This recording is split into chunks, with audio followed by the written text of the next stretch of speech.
नमस्कार दर्शक बंधु पुणी थे आम ओडिशा क्रिएट चैनल को स्वागत। यही मास अक्टोबर प्रथम सप्ताह रे सरकार देले एक खुशी खबर। झील ना 18,000 रखंतु 8 लाख पांतु।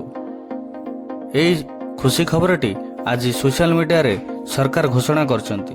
चलन देखिबा कोन रहिछि संपूर्ण अपडेटटी। ता पूर्व वीडियोटी को लाइक करी चैनलटी को सब्सक्राइब कर दियंतु। प्रति झीलंक बापा माँ बढ़िया योजना 18,000 जमा करेंगे 8 लाख पाइबे। सरकार लोकप्रिय तथा लाभदायक योजना भितर गोटे होउची सुकन्या समृद्धि योजना बा CSSY। खासकर झील सुरक्षित भविष्य को सुनिश्चित करने को यह योजना एथिरे कम परिमाण रे निवेश आपण को लॉन्ग टर्म रे लाभ ही लाभ देव। जदि झील ना वर्ष को 18,000 जमा रखती मैच्योरिटी समय रे आपण को मिलिव 8,31,309 टंका।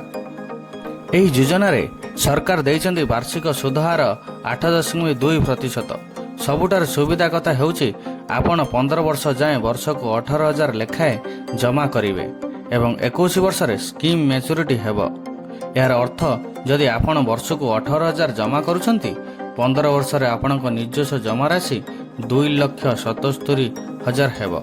किंतु 8.2 सुध हिसाब रे 21 वर्ष रे आपण को 8 लाख अधिक टंका मिलिबो।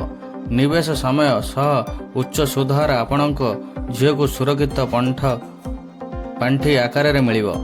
सबु बापा मांकर इच्छा तांको झीर पढ़ा पाई हेउ बा बाहाघर पाई हेउ पैसार अभाव न हो। सुकन्या समृद्धि योजना अभिभावक ए चिंता को दृष्टि रखी आरंभ होईछि।